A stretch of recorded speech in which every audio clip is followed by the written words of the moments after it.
This is Hidden Killers Week in Review. A look back at the most prolific stories of the week. Welcome to the podcast. If you'd like to listen to an ad-free version of this episode and all of our episodes, then search True Crime Today Premium Plus on Apple Podcasts and press subscribe. That's our premium channel where all of our ad-free and advanced episodes live, all in one place. True Crime Today Premium Plus. Search it on Apple Podcasts and press subscribe. Even try it for 3 days free. Not all monsters are under the bed. Some are sleeping next to you. Welcome to Hidden Killers with Tony Brueski, featuring retired FBI Special Agent and Chief of the Counterintelligence Behavioral Analysis Program, Robin Dreeke.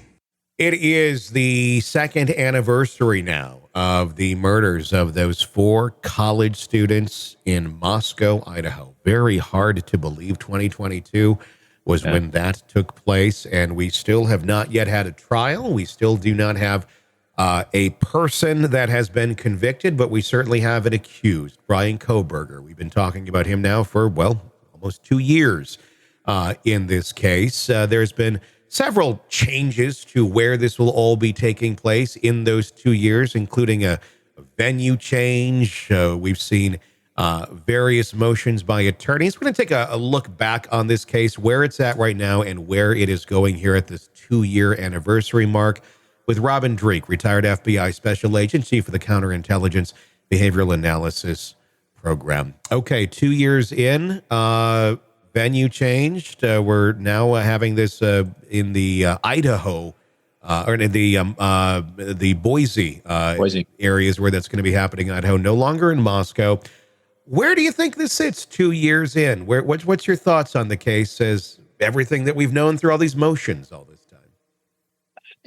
As we said from the get-go, as soon as the defense attorney got involved with this, she's doing a great job of delay, doubt. The fact that there's still no one else that's even popped up or been suggested as another potential person that could have committed this is very telling, I think. Again, I think she's doing a good job of mitigating everything she can possibly do to sow reasonable doubt, to mitigate things. I mean, even I still get hung up every time they say she has an alibi for him because he goes out for late night drives. And I've really thought about this in terms of what you and I always talk about is that life behavior arc. No, she didn't come up with she didn't come up with an alibi. She came up with identifying a behavior arc of him going out for a nightly drive.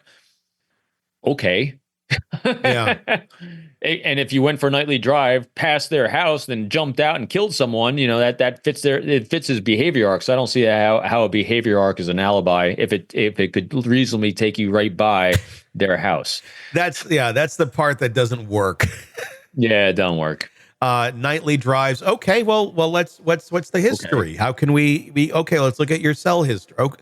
Oh, it happens you're driving by this house as well on your nightly drives to go see the stars. That's not stalkerish at all that you happen to be going by this same house over and over. And on the night that you happen to be going by their house and it's the night of the murder, your cell phone automatically stops pinging. That one night out of the whole. In other words, we got a spike. And when was the spike? The spike of a change was the night of the murders. I mean, either this is a guy with literally the worst luck ever, somehow got his DNA on a knife sheath while looking at it at a store. I guess there's some possible explanations, but I mean, the other thing, then somehow all of the evidence ties him back to the location. He has no solid alibi. I don't know. I mean, I feel like this is a case, unlike what we saw in Delphi, where there will be a lot of things that are going to come out from behind the curtain that we are unaware of yet on the part of the prosecution that are going to put him much more in that place, even more than they already have. We've heard nothing of the digital evidence. They did take his computers. They checked all that stuff because of the gag order. Luckily, nothing has leaked out yet in that department.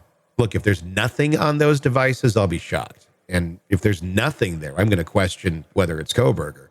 But if there is something on those devices, you probably got your right guy. Yeah, it's lining up. It's lining up well. To me, it's a slow process, way too slow for anyone's liking. unless you're Kohberger, obviously. But I think at least it seems to be thorough. It seems to be exhaustive because that the data points are just there. I like the fact that there's behavior there that's got a lot of synchronicity. There's just a lot of things that are the only thing that I'm still, and I know the author Howard Bloom. When Night Comes Falling, I have my notes from reading it. Is very good read, very good book, and his postulate there is saying that that only one of the girls was actually targeted by Kohberger. The only thing that still remains a mystery to me behaviorally is why them. Yeah. Why the girl, because because again, maybe this will come out in the prosecution and we see everything, but I'm missing the actual link to the girls. His behavior definitely to me fits a pattern of someone who potentially could do this, but I'm not seeing the link yet. I think the only thing I could say to that would be the impulsivity of males that kind of fit that incel profile. And I don't know if he's exactly that, but he's pretty damn close. There's a lot of impulsivity with those people. It doesn't take a lot to set them off from a female interacting with them in their life. I've witnessed it with people, and I've been very put back and like, what the hell? And it's creepy and it's scary, but it doesn't take a lot. I mean, I'm with something like this, it could have been one weird interaction at a restaurant or something. She could have been a server. We don't know. But I'm guessing there was something where she somehow, he took it as being blown off, where it may have just been simple as, I'll come back for your order. and then he took that as, fuck those women, because I've seen that reaction with some men, and they hold that grudge, and they'll like, and I'm speaking hypothetically here, but what I've seen in some people, some men in my life, especially when I was younger, you see some men with these sort of attitudes, they'll never go back to that restaurant again because that woman did this to me, and it's just very harsh and very deep. So I don't know that I don't know that they're exactly very much a wound collector and like seeking out wounds, like magnets for wounds. So I don't know that it took to this any idea of a in-depth relationship or connection. I think it could have been as simple as that. I'll come back for your order. And then he had that grudge. She's attractive. It's someone who he views in his mind he could never get, while never looking at himself as to why his personality is so off-putting. It's her fault. And if he's in some sort of weird, twisted idea of, I want to go commit a crime and I want to see what it's like, who should I target? Well, who's wronged me? Who could be my enemy? And if that's it, I mean, that rage can go somewhere. And you just laid out exactly what I want to see. Yeah. I would like to see that data point of something right in there, right in that little nook. Because again, it's all there to me. I mean, the DNA on the knife sheet, the touch DNA, that to me is the sealer for me. And his behavior, all the other things he's done, yes. But I would still like one more little nugget that draws the connection between it. And it could be something as simple as that. And maybe when they did the forensic interview on the forensic analysis of his computers and his digital footprint and things like that, there might be a record of that, because if he has stalker traits, which it looks like he may have stalker kind of personality traits in there, they tend to record things down. So if he is a recorder of things, journaling, diarying, whatever it is, we might see that come out in prosecution. But why it's taking so long? I just think defense is doing they're doing their job. They are. I mean, the further you put this out, I don't want to say the more the wound has healed, but I think that's the nature of wounds. They do heal a little bit more over time. So the harshness of the moment of this happening slowly lifts for most of the population, not necessarily the families, though, by any means. Right, but it's not the families that are on that jury. It's the citizens. And for the citizens, the shock goes away. August 11th of 25 is what they're saying for the starting of the trial. Expected to last until November 7th of 2025. So literally a year from now is when it should be wrapping up. Originally set for July 31st of 25. It's still a year, 3 years roughly from the date of the crime.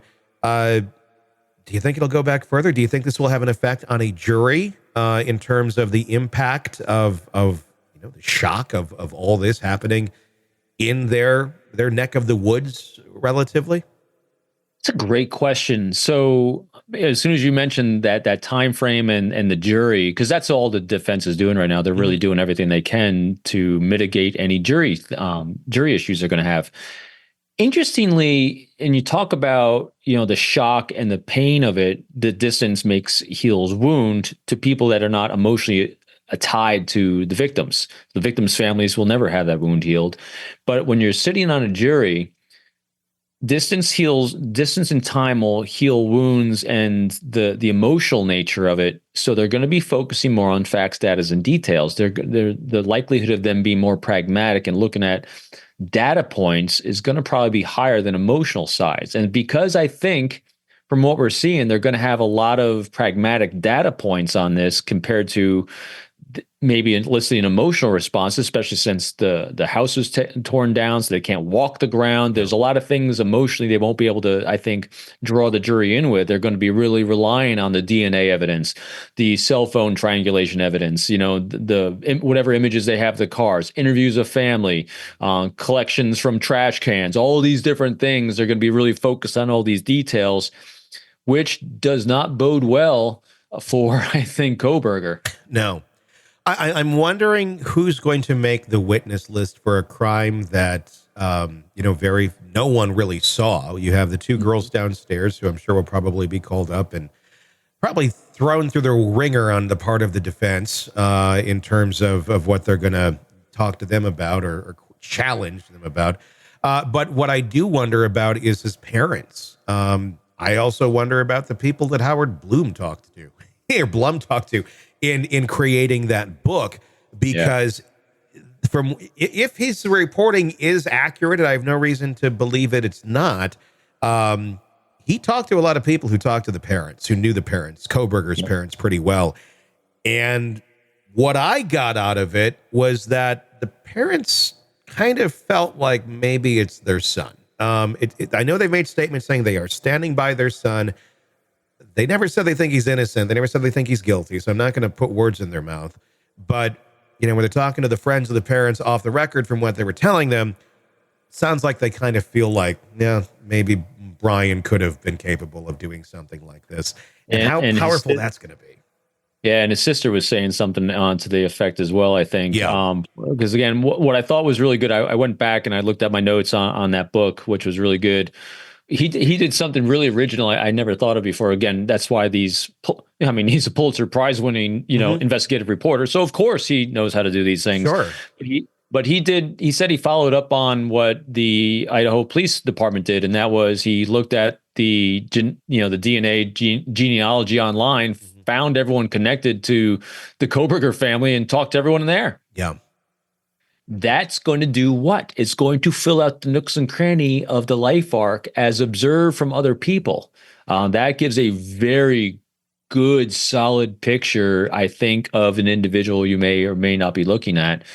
So I think that was those would be people I think would be great potential. You don't want to be the person in anyone's world where when they hear this story, someone looks at you and says, yeah, I could see that person doing that. I mean, if there's any inkling of that, that's not a good thing. I don't know anyone in my world right now that I would, if I heard this story, I would go, yeah, I could see them doing that. Like that's a personal friend or something that just, it would be shocking. But it seems there's a lot of people in the world of Kohberger that are like, I was just thinking the nonverbals of this, whenever we're assessing, at least whenever I'm assessing individuals that we just don't know and we could be 50-50 on, because we don't have data points on their actions or evidence of things they might have done, I always look at the people around them and how the people around them view them. Yeah. And again, when you look at Delphi or even the Gilgo Beach murders, Rex Heuermann. Yeah. You look at all these individuals, Lori Daybell Vallow, and you look at all the people that are surrounding them. When you have people that are in tears breaking down because they're like, there's no way, that they're just emotional because there's no way that this loved one could do that, as opposed to in the Kohberger case, you get like you just did. Huh. I wonder. Yeah. Yes. If you're contemplating that the person you know is capable of stabbing 4 college students and has this real animosity towards women, and you're contemplating, could he have done that? There's some likelihood that that person could have done that. Yeah. So here's an interesting factoid. It's semi-related, but I'll relate it to the area of just crime in general. Because again, my career was doing espionage cases, recruiting spies and things like that, which is focused 100% on human behavior and assessing behavior. Every time I had an espionage investigation come up, the first thing I did was I looked at the individual, and is this person happy or unhappy? Because happy people do not commit espionage. Happy people do not commit crimes. Not all unhappy people will, but that's my first clue. And then when I start interviewing the people around them, the very first question I always ask someone that has a connection to someone who may be a suspect, I say, do you like them? If I get data points where people like this individual, they like working with this individual, and I got people that are in tears because they don't want this, because they care so deeply about this person, I'm like, no, we're good. Mm-hmm. Because that is a very big clue and indication that the likelihood of a behavior arc going down a dark road, granted, people have secret place, people keep shame hidden, and they can do these dark things, but darkness and those behaviors inside someone have leakage in other aspects of life. They're either disagreeable, they're resentful, they're wound collectors. All these negative behaviors have leakage in all these other aspects of life. It makes you pretty unlikable. Mm-hmm. So even on the side inside the bureau where you have Earl Pitts, Robert Hansen, and other people that have betrayed our countries. Robert Hansen was on my squad in New York before I got there. No one liked him. Mm-hmm. He's an ass.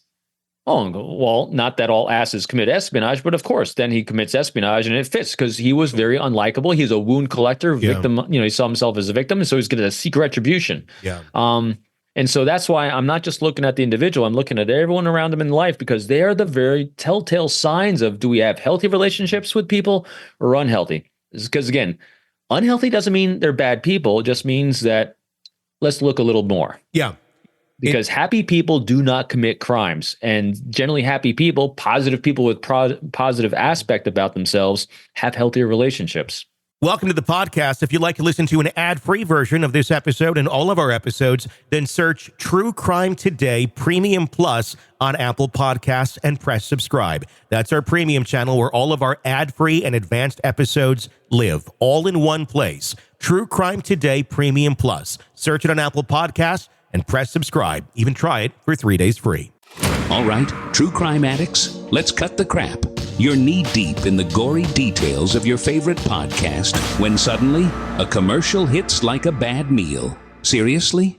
You deserve better. Upgrade to True Crime Today Premium Plus on Apple Podcasts, where you can binge without those annoying ads. Plus, get extended interviews that go deeper into the darkness and early access to episodes so you can be the first to know. It's like trading up from fast food to fine dining, but with more blood. So, go ahead.